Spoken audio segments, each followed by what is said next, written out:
Welcome to NUFC Matters with me, Steve Wraith. Delighted to welcome Alan Thompson to the show. How are you, Alan? I'm good, thanks, Steve. Thanks for having us. Yeah, great to see you, mate. And we're here to talk about your book, which is out. But let's go back in time, just to give a little bit of a background to your story. Where were you born, Alan? I was born in Wallsend. I'm a proud Geordie lad from Wallsend, so I quite humble beginnings, but I love growing up in Battle Hill first and foremost, and then as I went through a little bit older towards the end of my school days, I was based in Walker. Happy childhood? Aye, great childhood. Playing out on the streets as you do, and then go missing when your mum shouts you in, type of thing, and I often childhood probably kicking the ball around, so that was mainly my mainstay of my childhood.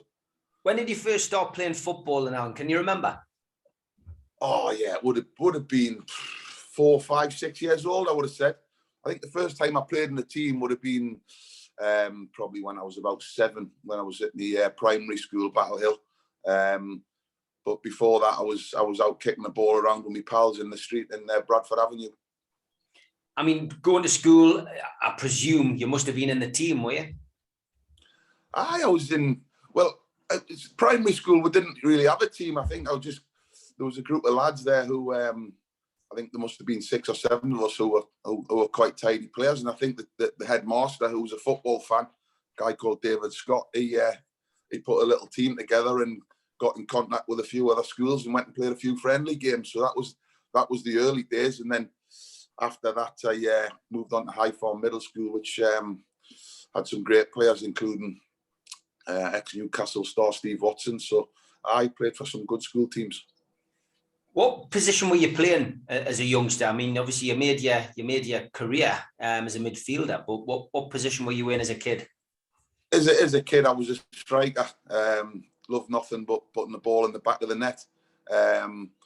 As you've just said, later down the years, somehow transformed into a bit of a wing-back midfielder, yeah. So, but as a kid, I played up front and scored lots and lots of goals. I used to come home and my dad would say, "How did you get on?" "Oh, we won 5-0 and I scored 3. It was like, I think my dad thought I was winding him up a lot of the time, but truth be known, when he eventually started coming watching us, I was actually banging the goals in.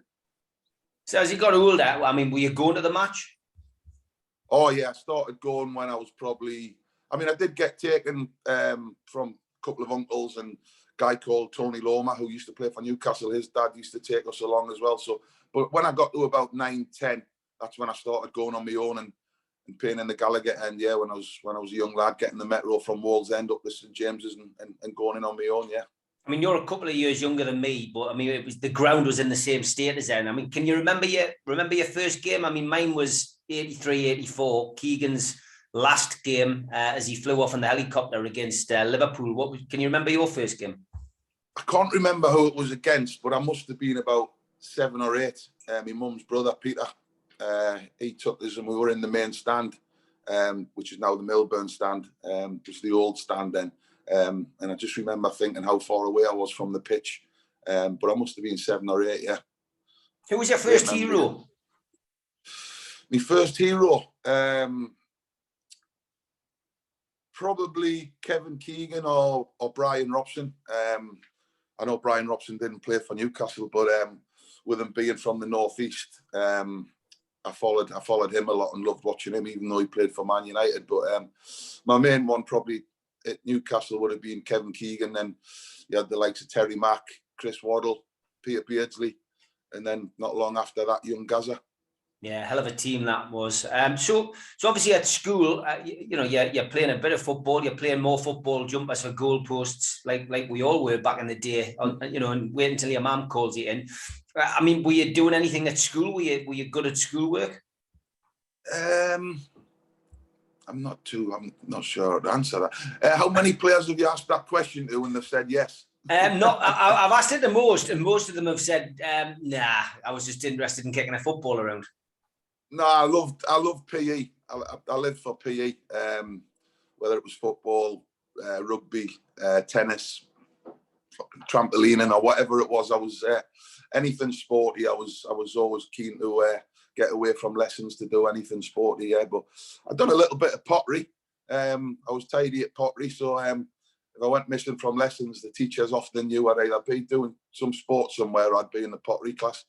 It's interesting you took on other sports. I mean, back in the 50s and 60s, people used to play football in the winter. Summer sport was cricket. I mean, you know, were you particularly good at other sports before you chose football as your career?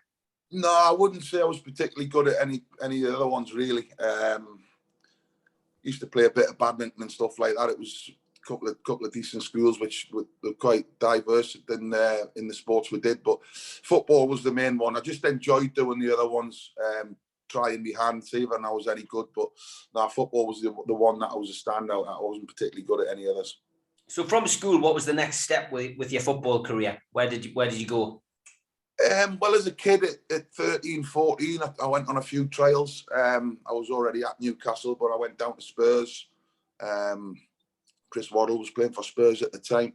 I went down to Chelsea. I went to Man United.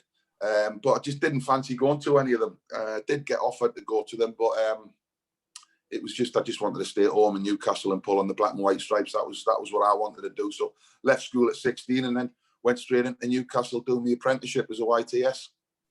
What was that like? I mean, footballers don't know what their lifestyle is like these days. You know, they get looked after, they get a good wage at a young age, and you know they've got to learn the responsibility of that. But it was a lot different when you were a lad, Alan.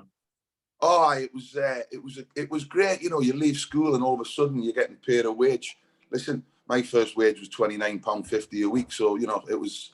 My mum was getting more board money off Newcastle than what I was getting. So it was a great upbringing. It was, you know, we had to clean floors, we had to mop floors, we had to wash kit, we had to clean boots, we had to clean out minibuses. It doesn't happen anymore. So that makes you all the more thankful for when all the nice things do come along. You say clean boots. Which player were you were cleaning? Which boots were you cleaning? Whose boots? Oh, I was doing Roy Aitken's, Mark McGee's. Little did I know, well, I did know at the time that there were legends at Celtic, but later down the line, I'd be playing for that great club. So I remember doing Mark's and Roy's and getting a nice little hefty bonus when Christmas come around, you know. Yeah, and I guess the manager around about that time was Jim Smith. Yeah, it was Jim at the time. Yeah, wonderful man, God rest him. And yeah, he paid a lot of attention to the youngsters. He used to rant and rave at the old senior pros. They used to have some fallouts. Jim and Roy Aitken, Mark McGee, Kevin Dillon, Kevin Brock. They'd have some Barneys there. So it was fascinating for us, hid round the back in the dressing room listening to Jim going on a rant, you know. Is it true you used to hide the teacups around? Oh, I would hide teacups around. The one thing he wouldn't throw around would be his bottle of whiskey, though. He never threw that. So you do your apprenticeship. When did you sign your first professional contract? Well, it was difficult. You're only allowed to sign pro when you're 17. So I had the car accident when I was 16. Yeah, so what happened there? I remember that. I've dug up an old copy of the United paper. Do you remember that? I've got one in the loft, and I've got that photograph of you. I think it was Alan Nielsen involved as well. In the back in hospital, you know, knackered basically. Oh, it was a horrible night. September the 5th, 1990. So I just left school. You know, it's your dream. You've signed for Newcastle. You're going to try and make the grade and play on the hallowed turf of St James's Park, and then all of a sudden you have a car accident and it's all in doubt, and you don't know if you're going to walk again, let alone play football again. So talk about it in a lot of detail in the book, but no, it wasn't a great time. So I missed a lot of my youth, my education in football, if you want, while my mates, you know, Lee Clark, Steve Watson, Robbie Elliott were all breaking through and getting into the team. I was out injured, which was tough. So, but Newcastle looked after us, and as you said about signing pro, I was out injured, and they gave me a pro contract on my 17th birthday. Probably is a little bit of a boost and a little pick me up, which was fantastic in Newcastle. I didn't have to do that, so I signed my first professional contract on my 17th birthday. Yeah. Was it a big jump up for you when you went into the pro game from being at the apprenticeship level? I don't think it's a jump, because you know, you're training and you're training with pros every day, so you kind of get used to it. But once I got back fit, and then you do start breaking into the reserves and stuff like that, and you're playing on, you know, real pitches with real stadiums. That's when it starts. You know, you've got to start dealing with the pressures that come with it, and but it's something I love doing. Which players were you going through that team with? What, young lads? Yeah, young lads. Which lads went through from the apprenticeship? Oh, well, there was 5 of us in the car accident. So that was Mickey Young, Mickey English, Phil Mason, myself, John Watson. And then you had Lee Clark, Steve Watson, Robbie Elliott, Alan Nielsen, Lee Makel, and Cole, Cy Ray. So now there was some cracking lads, and it was just a fun group to be around, you know, and there was a lot of those lads that went on to have successful careers. Is that when you switched, you know, from being a forward as a kid? Did they make you a midfield player? Did they say that's your position? Is that how you started out? Or were you playing it? I don't think there was a lot of left-footed players around at the time, and obviously me being predominantly left-footed, my right foot was just for standing on, so I kind of just fell into that side of the pitch kind of thing, and I had the ability to cross the ball and pass the ball. So I think after my car crash and I got back fit, somehow those striking days were done, you know. And obviously heading wasn't going to be a big thing of mine, you know. I was never going to be an Alan Shearer or a Les Ferdinand heading the ball after my neck injury. So I kind of drifted onto the left and found a little niche here. Who gave you your pro debut? It was Ozzy Ardiles. He was fantastic, Ozzy. I remember him at Benwell training ground. The lads were training and I was injured and I had this neck brace on from the accident, and I was just kicking a ball into a goal or a few balls, and I think he clocked us, Ozzy, and he come over and started chatting to us, and he liked the look of my left foot type of thing, so he kept an eye on us. And then when eventually, touch wood, I got fit, he was keen to put me in his team, so it was an absolute bonus when he did. I mean, can you remember that first game that you played?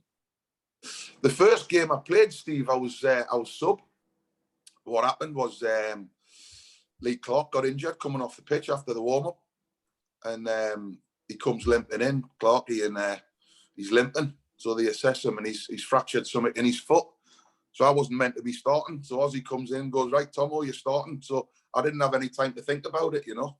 The only downside was my mum and dad weren't at the game because I was sub. So they missed it, but I wasn't meant to be starting in that first game only because Lee got injured. And who was that against? I think it was against Cambridge. Cambridge, right? Okay. Yeah. Can you remember much about it? I remember making a goal for Steve Howie. Steve Howie played up front then. He was a striker. It was before he moved back into a centre half. So I remember the lasers end. Yeah, I was going down the left and whipped the ball, and there you go. Steve could head it, so he headed one straight in, and it was at the lasers end. Can't remember much else about that, but I remember making the goal. I mean, that team with Ozzy Ardiles as well. I mean, it was entertaining, but it was scoring as many goals as it was letting in, wasn't it? Ozzy was all about pass, and not so much working on defence through the week. You know, it was about enjoying it and going out and playing. And like you say, we conceded a lot, but we could score a lot as well. Yeah, I mean, what was his team talks like? I mean, I do a lot of the stuff on the after dinner circuit, as you know, and some of the lads, Clarky, Watto, and that obviously say sometimes he was just so difficult to understand. Well, I couldn't understand the word he was saying. You know, you were lucky if you understood your name. You know, Tomo. I believe that pitch it bubbly, but we must play. So that was kind of how he was. You know, we must play. Obviously. So it was. It wasn't complicated. He didn't complicate it. He just wanted you to enjoy it, Ozzy. And I think that's how he played when he played for Argentina and Spurs as well. One of the periods we look back on in our history with a great deal of pride, of course, is the entertainers era. And you were there at the start of that. Ozzy, basically couldn't continue in the same, in the same vein. He was, he was given the sack, and they brought in Kevin Keegan. What was your thoughts when you saw your hero, your first hero, arrive at the club as a manager? Oh, it's mind blowing, isn't it? You know, Kevin's coming in, and you've watched him as a kid on the terraces. You paid to watch him, and you used to, try everything, try the celebration that Kevin used to do and that kind of stuff. And for him to come in, we were all in awe a little bit. You know, you look at him as a god, and he come in, and it was unbelievable, really. Yeah, it was a fantastic time to be alive. I mean, he'd spent 7 years on the golf course though, and he hadn't any managerial experience. I mean, was there any doubt, with you being a Newcastle fan, that he could turn it around? I mean, we were staring the old third division in the face at that point. Yeah, he was obviously very strong-minded. He obviously knew the game inside out, the clubs he played for, and what he'd done, what he'd achieved as a player, and the managers he played for. So I don't think there was any doubt. And then he surrounded himself with good people, i.e. Terry McDermott, Derek Fazackley. So he gets good people around him, and then he knew what a good player was. Well, I thought he knew what a good player was till he sold us. But no, he knew exactly what he was doing. Did that hurt? Oh, it was horrific. It was the last thing in the world I wanted to do. All I wanted to do as a kid growing up was play for Newcastle. Listen, I played 20 times, but I wished I'd have played 200 times there. I didn't want to go, but I wanted to play football at the end of the day. I'd nearly been paralysed in the car crash. I didn't want to be sitting on a bench and watching, Newcastle play. I wanted to go and play football, so it broke my heart to go. I would love to have come back at some stage, but I never got that opportunity. Were there any other teams other than Bolton looking at you at that time? Yeah, there was a few other teams. But I knew Colin Todd. Colin Todd's son, Andy Todd, was at the centre of excellence when I was a kid at Newcastle, up at Benwell, the old training ground. So I knew Colin from then, and then we knew them personally. So when Bolton come in and Bruce Rayett was the manager and Colin was assistant manager, it was kind of like, thought it could be a good place to go and learn me trade, if you want to say. Who was Colin the manager then? No, he was assistant manager. Bruce Rayett. Bruce Rayett was the manager. Bruce Rayett, that's right. Colin was his assistant. Then Bruce left. Bruce went to Arsenal, took the Arsenal job, and that was when Colin Todd got the job. Then after that, I mean, it was a hell of an achievement for you. You're one of the few Geordie names who scored at Wembley. Aye, it was a League Cup final, 1995. Someone was talking about it last night. Actually, we got beat, but to score at Wembley was something, you never think will happen in your career, or my career. So to do that was something special. We got beat 2-1 off Liverpool that day, but I managed to smash one in. So that's your dream as a kid, playing at Wembley or playing for Newcastle or playing for England. They're dreams you have as a kid, and luckily I went on to achieve them. Please tell us your parents got to that one. Oh, my parents were at that one. We played at Wembley twice that season. We played Liverpool in the Coca-Cola Cup final, League Cup final, and we played Reading in the playoff final to get promoted to the Premiership. We won 4-3. So my mum and dad and all the family made both of them. I mean, that's something special, to win promotion, not once, but twice. I mean, to be an integral part of the team where, again, it must have been a buzz for you to do that. Well, I think having won promotion twice at Bolton from the Championship to the Premiership, I've done it the two ways possible, winning the Championship and then doing it through the playoffs. It's great with the Championship because when you win it, you just automatically go up and there's no stress. But with the playoffs, you've got to win 3 games, the semi-final and the final at Wembley, and that is the way to do it if you can. But I wouldn't like to be, on the other hand, losing the playoff final. But it's some buzz to win that playoff final and know that you're getting promoted, yeah. Especially winning 4-3 after extra time. It was a hell of a game. Is that right that Bolton moved stadiums when you were there as well? Did you get the first goal at the Reebok? Aye, we moved from Burnham Park to the Reebok. I played in the last game at Burnham Park. We beat Charlton 4-1, and I scored in that one. And then I scored the first goal at the Reebok in a 1-1 draw against Spurs. So I scored in the last game and scored the first goal at the Reebok. So something nice. Little bit of history. Little bit of history. I think it was a question once on Question of Sport. I love that. So after doing so well at Bolton, obviously, more people looking at you. And Aston Villa, I think, was the next move. And was it 4.5 million you moved for? I went for 4.75, which which wasn't too bad really, because Bolton only paid 250 grand for us. So wow, it was good business from Bolton's point of view. Did they have to sell you? Were they looking to sell you, or were you looking for a move? Well, we got relegated.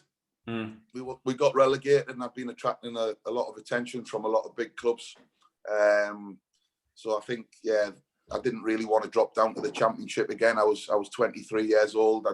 I'd played 200 games for Bolton, so I felt like I'd served me apprenticeship, if you wanted, and I'd had a taste of the Premiership, and that's where I wanted to be. So both parties were happy. They got the 4.75 million, and I got me moved back to the Premiership. So yeah. And were you still on 29 quid a week? No, I'd gone up a little bit by then, Steve. Hey, I wish I was on 29 quid a week now. Yeah. So you're at Villa for a couple of years. How did it go there? Obviously not as great as it was at Bolton, but was did you have a good time at Aston Villa? It started really well. From the start of the season up until Christmas and the first season, we were top of the Premier League. I think we broke a club record. We won our first 12 games in a row. We won 12 in a row, so we were sitting on top of the table come Christmas. And then I was playing a lot. I was doing great. And then for whatever reason, I'd done my ankle on New Year's Day in training, and then I just didn't get back to where I was. Never felt the same after that. And then I had more than 12 months just sitting around, really, not playing much football. So it was a nightmare. So although it did start well, it didn't, after the Christmas, after doing my ankle ligaments, it just didn't seem to get going again. Might have been because we signed Steve Watson and Steve Stone. I guess everybody remembers you for your time at Celtic, and a move north of the border was next in 2000. And the title of your book, A Geordie Boy, spelled B-H-O-Y, the cover is in the promotional material for this particular interview. It shows you the front cover in typical celebratory style, and the forward by Martin O'Neill, which again another Celtic legend. But how did the move to Celtic come about? Well, it wasn't going particularly well at Villa at the time, and Martin O'Neill had just gone into Celtic, and he tried to sign us before I signed for Aston Villa when he was manager of Leicester City.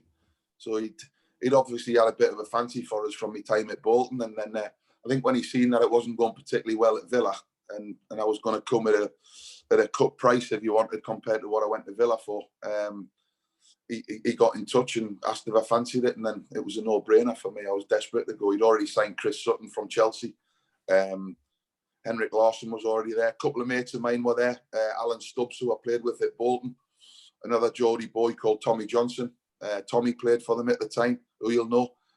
So I knew people there, and I knew Martin O'Neill, and I knew what his plans were, and I knew what a great club it was. So when the opportunity came around, I couldn't wait to go. Yeah, Martin O'Neill, really, carved a great reputation up there, didn't he? Oh yeah, he was a top manager. Nothing fancy, just good at making players feel good about themselves, said the right things at the right times, didn't complicate it, wanted his centre-halves to head it, he wanted his goalkeeper to catch it, he wanted his wingers to cross it, he wanted his strikers to score goals, so he didn't complicate it, and he just said the right thing at the right time. Yeah, I mean, again, added to silverware up there, didn't you? And I mean, I think there was the UEFA Cup final in 2003. Yeah, we had a great run. We beat Blackburn, who were flying in the Premiership at the time. We beat Liverpool in the quarterfinals, Stuttgart, Celta Vigo. So we had a great run and got to the final in Seville and got beat off Jose Mourinho's Porto, who were a good team. And the following season, they went on to win the Champions League. So it just shows you what a good team they were. And they beat us 3-2 after extra time. We were down to 10 men in extra time. So it was tough, but we nearly got there, but we didn't quite cross the line. But it was a great achievement and some great memories for the players themselves and the supporters. What was it like to play on such a big stage, John? Oh, it was phenomenal. It was phenomenal. But listen, we lost the game at the end of the day. I think there was 85,000 Celtic fans in Seville, which is phenomenal. I'm not sure how many were in the stadium. Maybe only a quarter of that. But not one arrest. 85,000 people, not one arrest. Just tells you what those supporters are all about.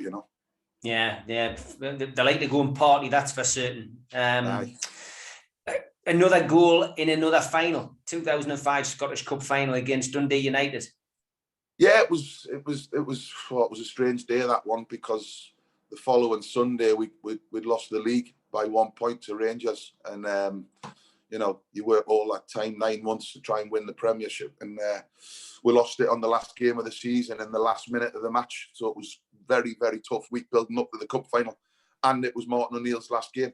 He told us the week before the cup final that he'd be leaving, that his wife was she was poorly, so he had other things to concentrate on. So we knew it was Martin's last game, and we found it difficult, the game itself, to pick ourselves up, even though it was a cup final, because of the disappointment of losing the league. But we went on to win 1-0, and I managed to score the goal. But it was a lovely feeling to score the winning goal in a Scottish Cup final. But it was the disappointment. Even now, the disappointment of losing the league the week before, was a horrific feeling, my worst feeling in football. You mentioned winning goals, and you mentioned Rangers as well. You scored 2 winners against them in the Old Firm. I scored 2. I scored 7 against them in all, Steve, which isn't bad for a wing back. You know, my job was to supply Sutton, Hartson, and Lawson goals. So I scored 7 against them. So there's no better feeling than scoring in an Old Firm game if you go on to win the match. It's unbelievable.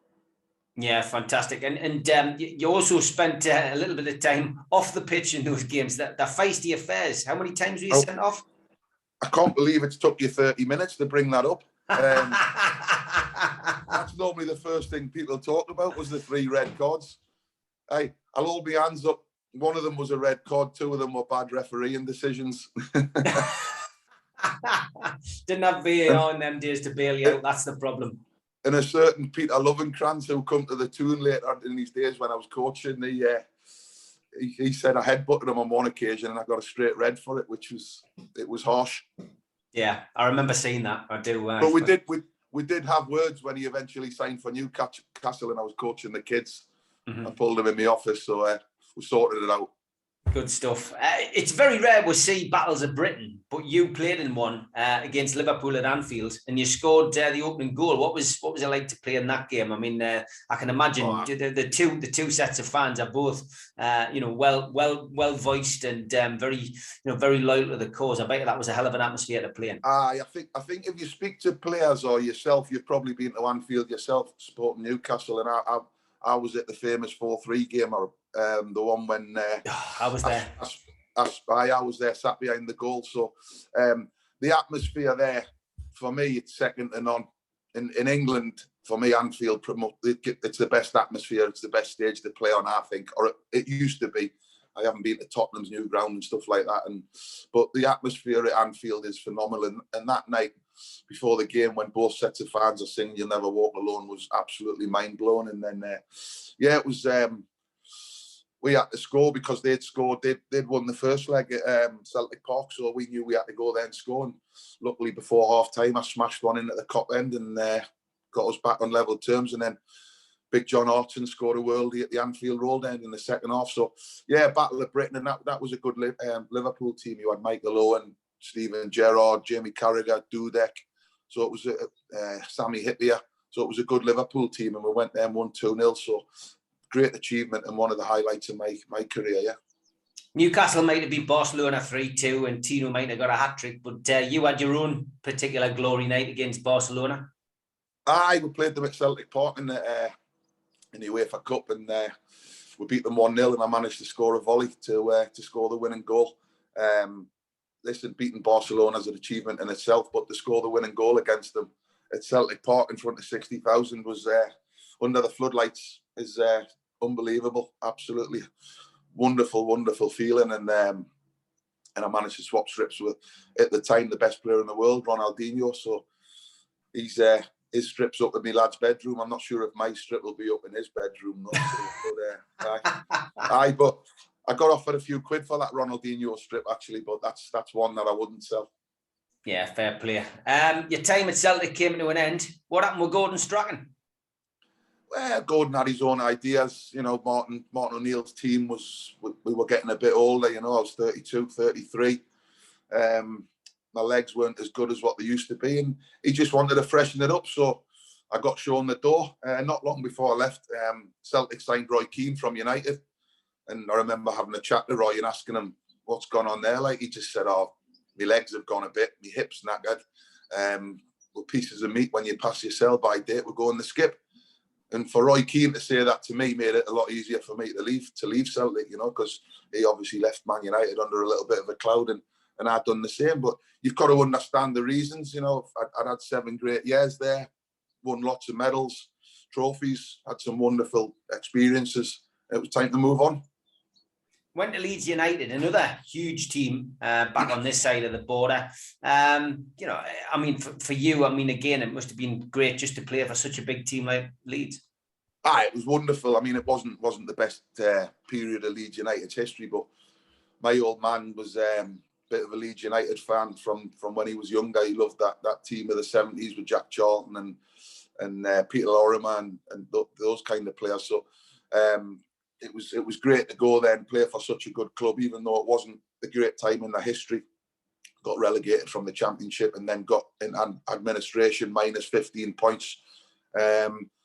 But nearly got promoted that season. We got minus 15 points, which was some achievement, and we got beaten the playoff final at Wembley. Yeah, your first spell as well, didn't you? Acting assistant manager on the other side of the touchline.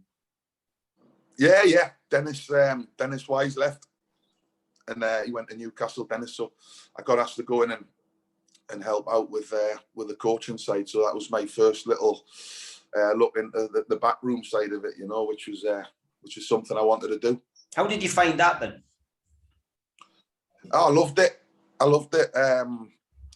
Eventually, when I finished at Leeds, I got the opportunity to go into Newcastle and work with the youth team at Newcastle with Kenny Wharton. And it was just something I always wanted to do. I always looked up to my coaches as a kid. And I knew obviously you couldn't play forever, so it was something I wanted to do and something I loved doing, you know. So it was great to get involved and get the opportunity to start at Newcastle as a coach. I loved it.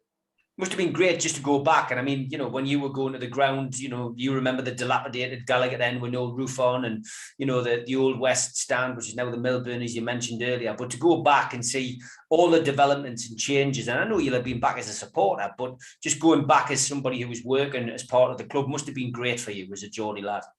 Yeah, it was great, and worked under some great people, you know, Chris Hutton, Chris and Colin Calderwood and Paul Barron. And you know, as a coach, it's a new career. You've got to learn. You've got to pick people's brains. You've got to go and watch games, and you have to write assessments, and you have to do all kinds of stuff. It's a completely different role to being a player. Like you said before earlier in the interview, players now, everything gets done for them. Everything. You know, they get in it. Let's say 8:30 in the morning. They're probably home by 1 in the afternoon. As a coach, you're getting in at 7:30 in the morning. You might be getting in at 10 o'clock at night. You know, so it's completely different to playing. But it's something that I wanted to do and love doing. After cutting your teeth at Newcastle, you headed back up the road again, north of the border, back to your former club Celtic, working under your former teammate Neil Lennon as first team coach. That must have been, again, another tick in the box for you, and great to go back up there at such a positive time. Yeah, well, obviously, you know, I'd obviously been 7 years there as a player, and then when Lenny eventually got the manager's job, because he was caretaker for a while, when he eventually got the job and he asked us to go in, it was a no-brainer, you know. I was loving what I was doing at Newcastle. I was coaching the under-21s, which was great, you know, young lads, Sammy Amiobi, Greg McDermott, James Tavernier, who's now captain of Rangers, Harris Vukic. I'd loved working with the youngsters and improving them. But the chance to go back to Celtic and be first team coach, it was something that I just couldn't turn down. And now wonderful. Yeah, you then, you know, after a spell there, you left. I mean, you know, why did you leave? Was it just an argument with Neil Lennon? I don't know too much about it, but did you just fall out? There was a lot of stuff going on off the pitch. A lot of bad press. How we were living, what we were doing. I was going through a divorce, which was public knowledge. I got done for drink driving, so there's a lot of stuff going on, and it was the club's decision. I don't think I talk about it a lot in the book. I don't think it was particularly Neil Lennon's decision. Lenny and I were tight. We were best mates. I think it come from above. So it's one of those things. It's not nice when it happens, but you've got to take it on the chin. You work with some of your former teammates, Lee Clark, Steve Watson in particular, Birmingham. I know you were there. You went to Blackpool, Bury. Is it something you're looking to get back into now, Tomo? If something come up, the last few years has been difficult for everyone with COVID and what have you, so you can't even get out and watch games and stuff. But yeah, it's something I'd love to do now, get back into it. Even at a level of coaching like under 16s or under 18s or something like that, something. Now, if something come up, I'd love to get back into it because I enjoy it. I feel like I've got something to give. I've got a lot of experience and something I'd like to do.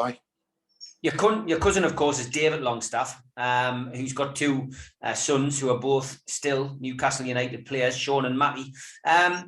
Now that we're, under a new owner and we've got a new manager, do you think there's a chance for those two to make a bid for first team success again? Well, I hope so. I hope so. I know Sean's just on the fringes at the minute and Matty's out on loan at Aberdeen. Been keeping an eye on Matty and how he's doing because an old pal of mine, Scott Brown's assistant manager, player coach at Aberdeen. So I've been talking to Brownie and Brownie's been letting us know how he's doing. So yeah, they're both talented lads.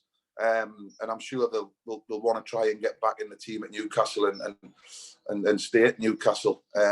Worst case scenario, they might have to do what I've done and move on to play games. And they're not getting any younger. I think Sean's 24 now, Matty's 21, 22. So they're not kids anymore. So they'll want to be playing. They'll not want to sit in the stand. That's for sure. Looking at Newcastle season, we haven't got a great start, but we've got our first win, and we're hoping to build on that. Just overall, how do you feel about the state of the club at the minute? The takeover went through, but it took some time. Probably went through at the wrong time. And Eddie Howe coming in, just trying to assess what's gone on in the last few months. Yeah, I mean it's been a tough few months, and obviously the takeover happening. But I just think first and foremost, Eddie's got to find a way of winning games between now and the end of the season. And there are a few points adrift at the minute. But listen, if they can keep Callum Wilson fit and they can score goals and just it's getting the defence being solid and not conceding and winning games, because I think it's imperative that they stay in the league this season more than any other season in their history. There's been relegations, but I just think this season, because of the takeover, because of the investment that's going to be coming their way, I think staying in the Premier League is an absolute must. One thing I didn't know about you was that you'd actually got an England cap. What was that like? I got a cap in only one cap, Steve. Only one cap, mate. It's one more than I'll ever get. It's one more than a lot of people. But it was obviously, as I said, it's one of those things as a kid. It's one of your dreams, isn't it? Play at Wembley, play for Newcastle and play for your country. So to do that was something special, yeah. Is that hanging alongside the Ronaldinho shirt? It's in there with the no, my lad's got the Ronaldinho shirt. I've got the England cap in there, so I'm proud of that. No, you should be. Sven Gordon Eriksson, I think it was, who gave you the opportunity as well. Got to ask you, your favourite game and your favourite goal. Oh, my favourite game that you played in. My favourite game would probably be the game at the Celtic Park. We were playing Rangers and we were drawing 0-0, and there was about 86, 87 minutes on the clock, and the ball dropped to us on the edge of the box, and I thought, well, there's not long left. Don't cross it. Have a go, and I hit this shot, and it swerved and went in off the crossbar over Stefan Klos, and it's the last couple of minutes of an Old Firm game, and it's 0-0, and I scored an absolute worldie, and that would be my favourite game and my favourite goal, I would say, yeah. So, Geordie boy, how did the book come about? You sat down with Jamie Boyle and wrote it from Warcry Publishing. The links are below for where you can buy the book. But how did the book come about? Did you approach him or did he approach you? Well, I've been asked plenty over the years from certain people to do a book, Steve, and I never fancied it. I thought, who wants to read my story type of thing, But all my ex-teammates, Neil Lennon, Chris Sutton, Henrik Larsson, Stilian Petrov, John Hartson, Jackie McNamara, they were all doing books, and I just never fancied it. And this guy, Jamie Boyle, got in touch with us on Twitter. I ignored him for a bit, I think. He was being a pest. And eventually I got back to him and spoke to him, and it went from there. I moved into his house for a week during lockdowns, and we smashed it for a week, about 5-6 hours a day, and got it out there. So yeah. Good stuff. And I seen you're getting busy on the after dinner circuit again, going out and doing a bit of promo for the book. Good to go back and speak to the fans.